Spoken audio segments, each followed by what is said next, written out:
देखिए, जो केंद्रीय बजट आने वाला है वो पिछले दिनों दिल्ली में केंद्रीय वित्त मंत्री ने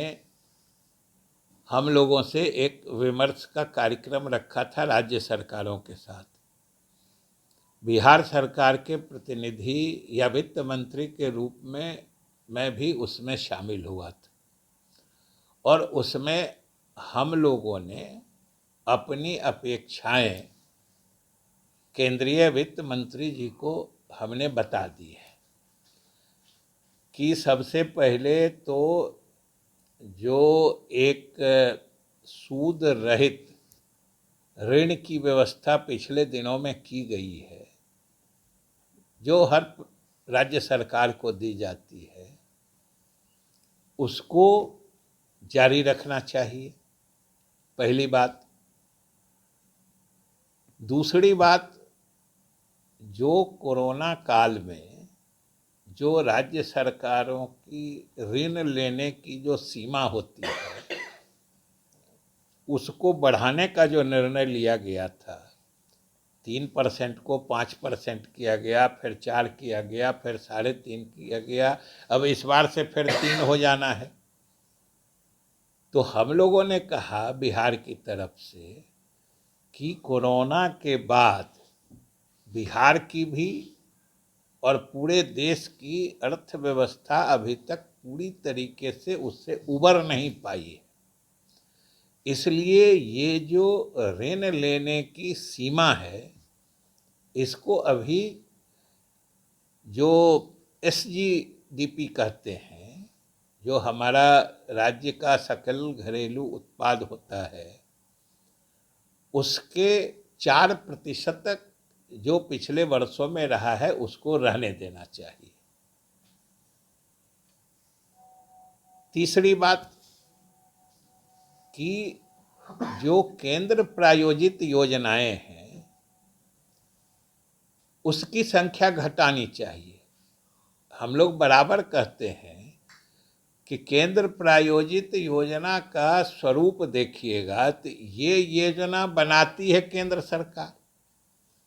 और उसमें कुछ पैसे डाल के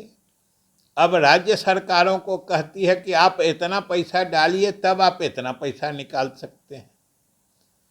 तो ये एक तरह से वो अपनी योजनाओं से राज्य सरकार पर वित्तीय दबाव बढ़ाते रहते हैं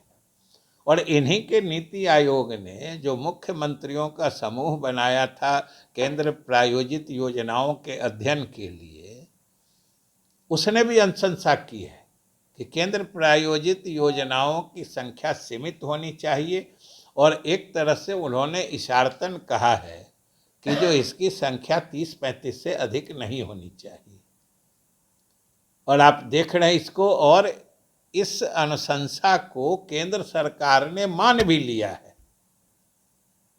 लेकिन कितनी हास्यास्पद बात है, उस दिन आप लोगों ने देखा होगा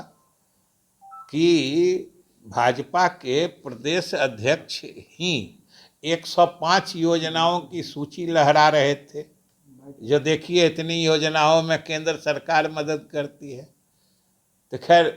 उनका कोई दोष नहीं है, उनको उस विषय पर बोलने के लिए कह दिया गया जिसकी उनको कोई जानकारी नहीं थी। वो समझ ही नहीं रहे थे कि अपने ही केंद्र सरकार के खिलाफ वो सबूत पेश कर रहे हैं। तो हम लोगों ने ये भी मांग की है कि केंद्र प्रायोजित योजनाओं की संख्या कम से कम होनी चाहिए और अगर आपको केंद्र की तरफ से मदद करनी है या योजना चलानी है तो आप केंद्रीय योजना चलाइए, आप 100% पैसा दीजिए, जो राज्य का हिस्सा होगा राज्य अपनी योजना चलाएगी। लेकिन योजना आप चलाते हैं, माने नाम आप अपना करते हैं कि ये केंद्र की योजना है और पैसा राज्य सरकारों का भी लगता है, तो इसको संख्या सीमित होनी चाहिए, ये सबसे बड़ी बात।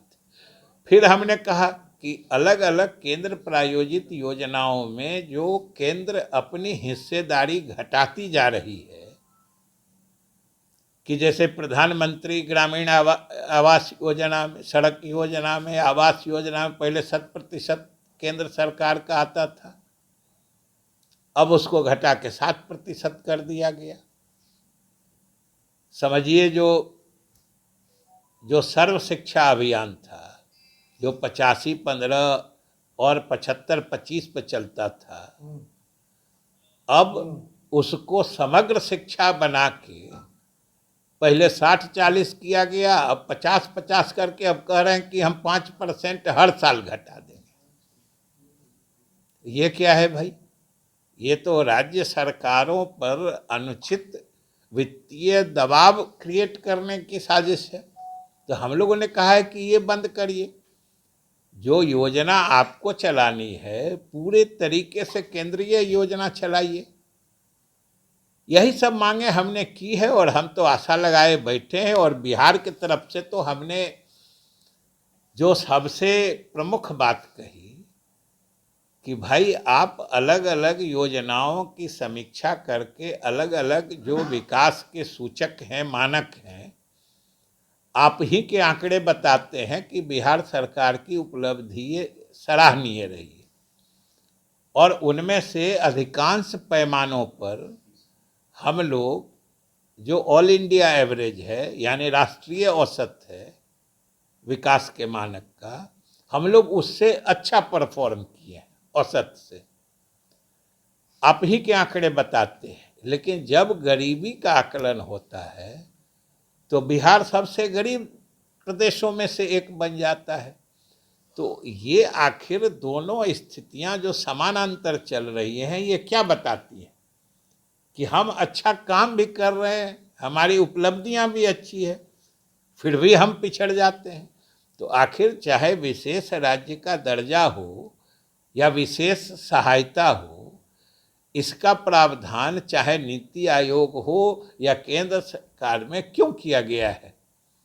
इसीलिए कि जो राज्य अच्छा करें, जिनकी विश्वसनीयता अच्छी है,